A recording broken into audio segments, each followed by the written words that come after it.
우리나라의 그 대중음악 문화를 있게 한 어떤 탄생의 순간을 갈 거예요. 어쩌면 영화나 드라마를 한 편 보는 것과 같은 어떤 그런 내용들이 있을지도 모릅니다.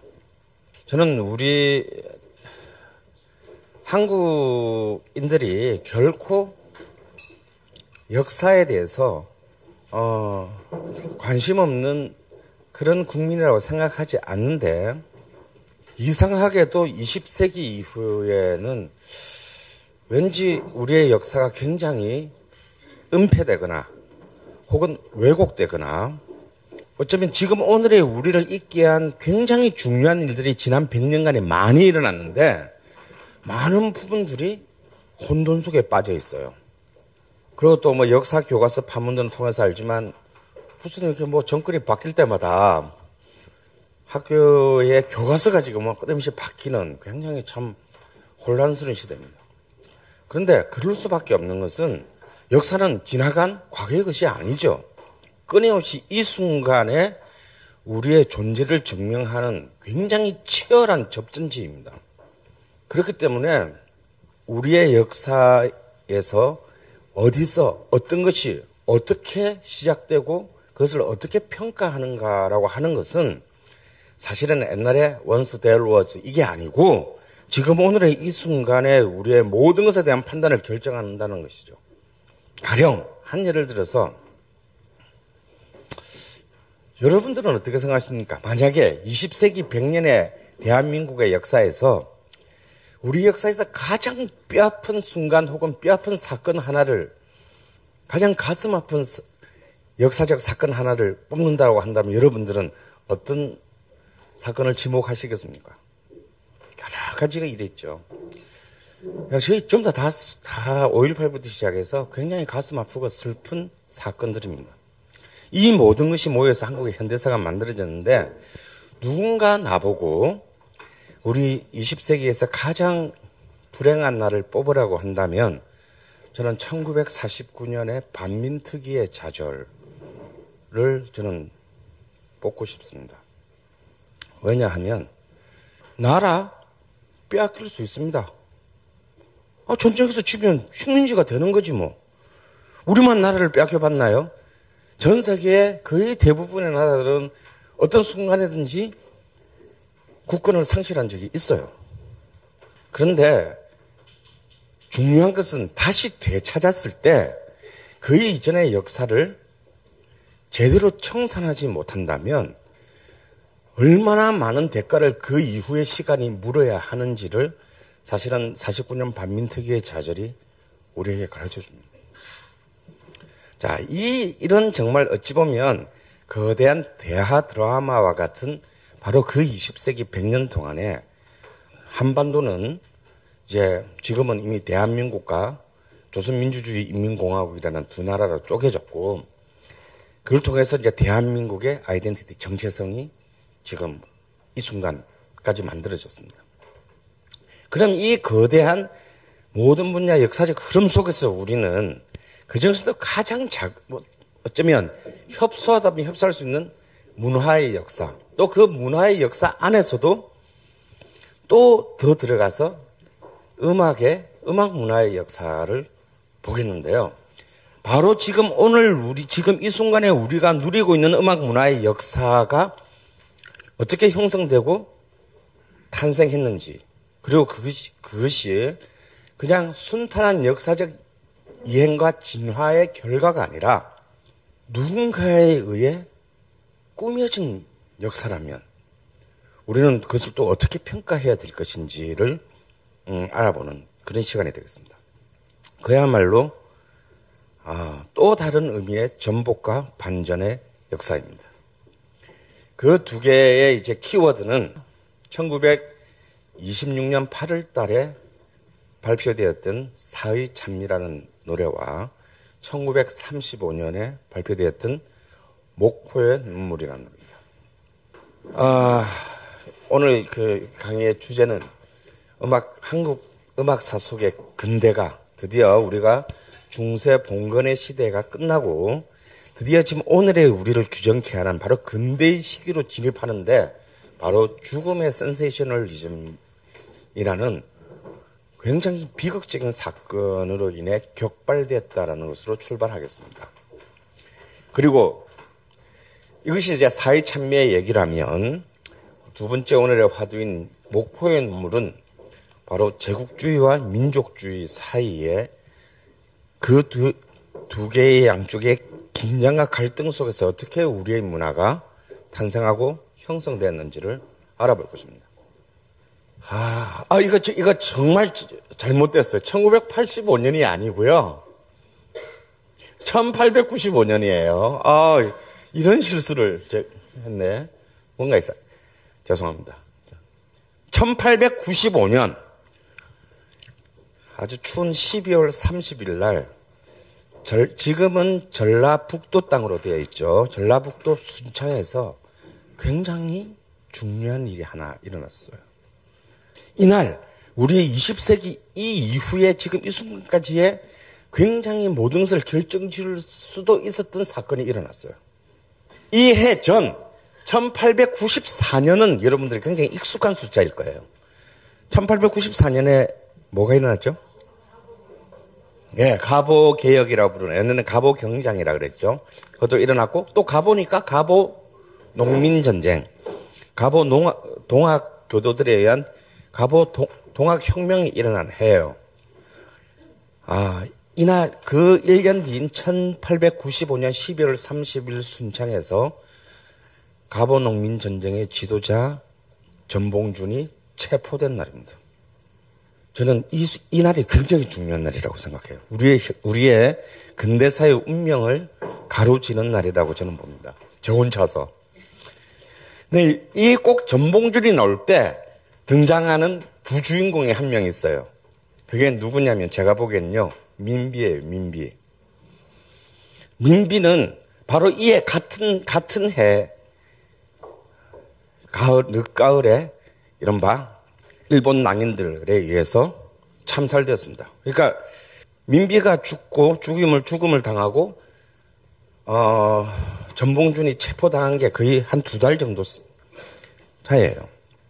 여러분 명성황후라는 지금 한국을 대표하고 브로드웨이도 진출했다라는 풍문이 있는 뮤지컬이 있었어요.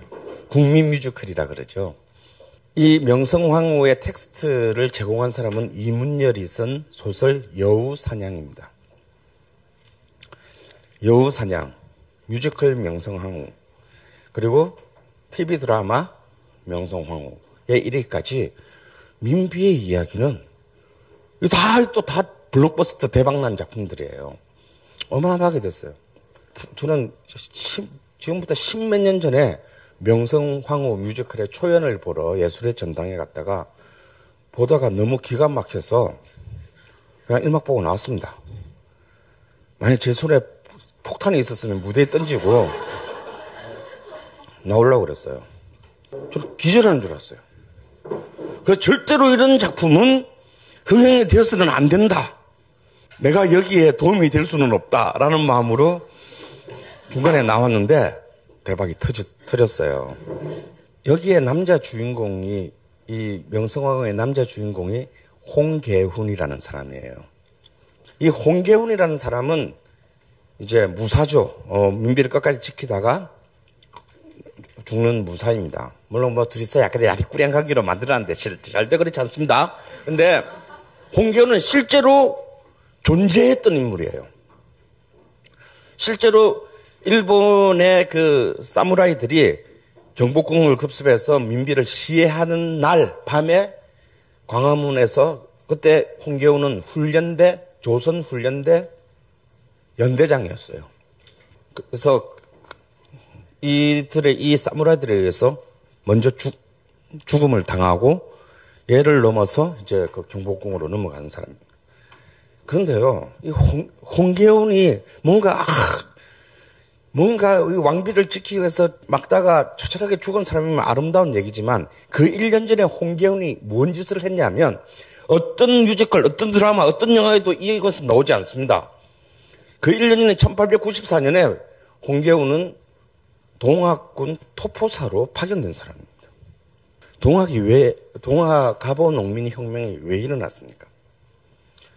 알다시피 민비는 굉장히 비천한 가문주, 그러니까 뭐 양반 계급이긴 하지만 완전히 몰락한 집안에서 태어났어요.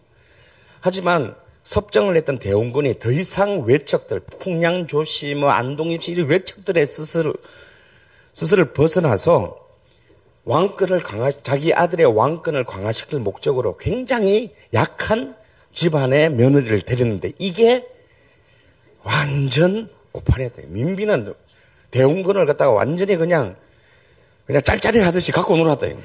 그래서 1895년이 되기 전까지 20년간에 걸쳐서 이 민씨 일파는 완전히 모든 조정을 장악하게 돼요. 그 오빠, 뭐 사촌 오빠, 동생, 뭐 이런 애들이 완전해서 그 어떤 외척보다도 강력한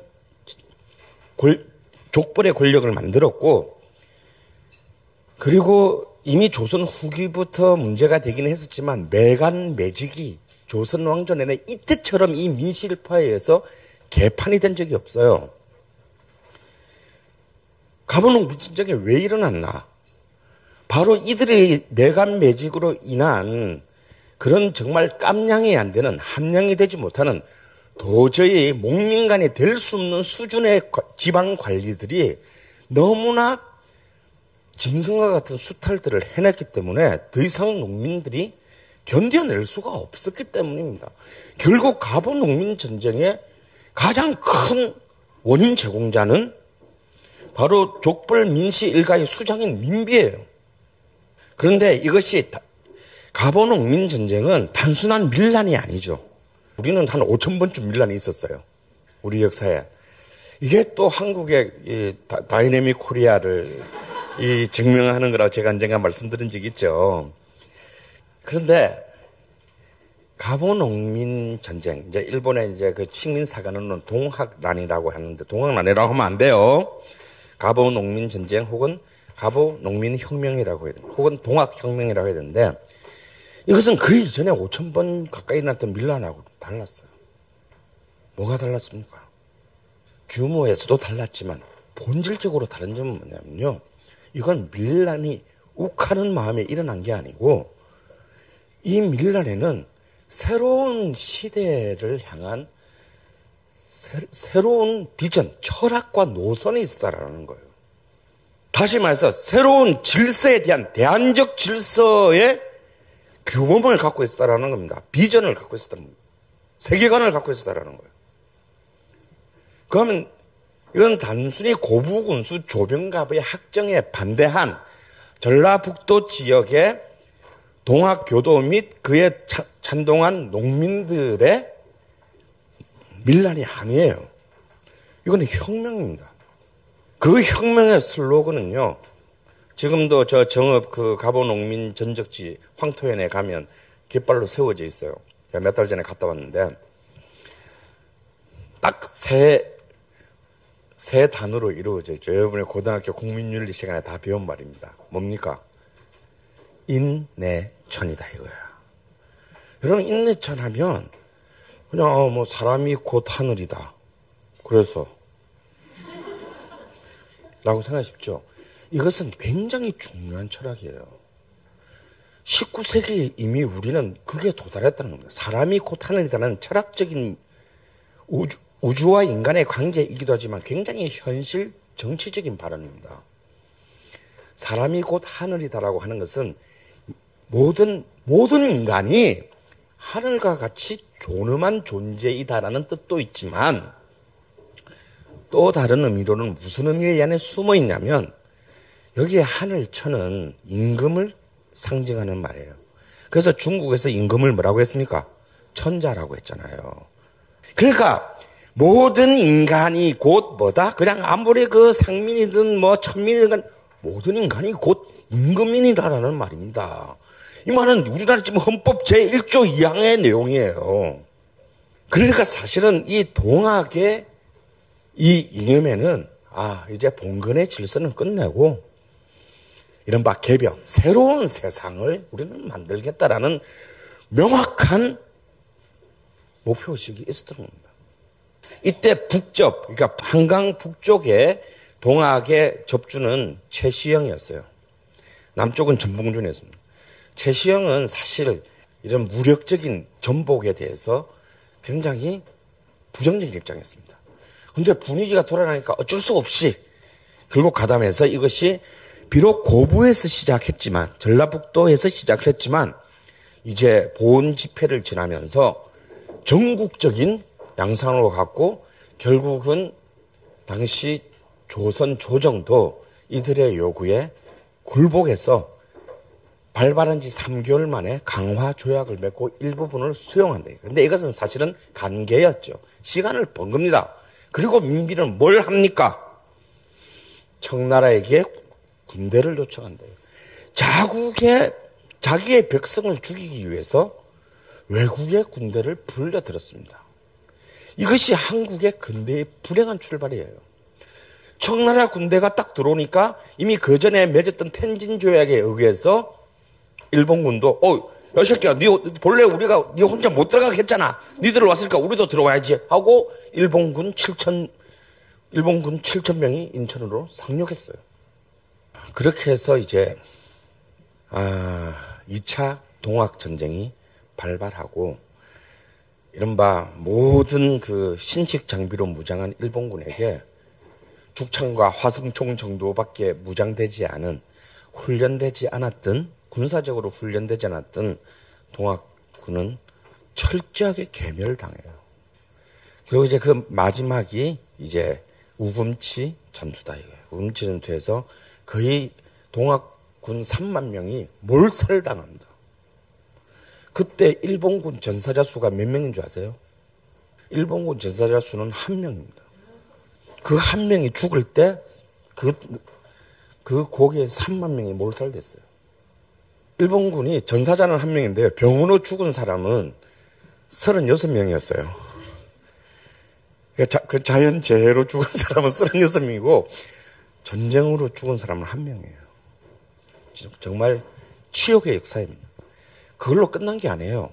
끝까지 일본군은 그 동학군은 졌지만 1895년에 패배했지만 그리고 전봉준은 결국 순창에서 재기를 노리다가 체포당해서 바로 그 이듬해에 형장의 이슬로 사라지지만 그 이후에 1909년, 1910년, 11년에 이르기까지의 모든 국내의 항일 의병의 뿌리가 됐습니다. 그래서 동학은 이미 1895년에 종료된 사건이 아니고 그 뒤에도 일본 헌병들은 악착같이 추적을 해가지고 동학과 관련된 모든 사람들을 학살했어요. 이 순간에 이제 일본은 드디어 이제 어떻게 됩니까? 우리가 1910년 8월 29일 날 나라가 넘어간 게 아니에요. 1905년 이른바 통감 이토 히로부미에 의한 통감 정치가 시작되고 한국이 외교권을 상실한 순간에 사실상 공식적으로는 우리가 이미 식민지가 된 거고 그 전인 이 1895년이 결국 사실상 국권을 상실한 해다 이거예요.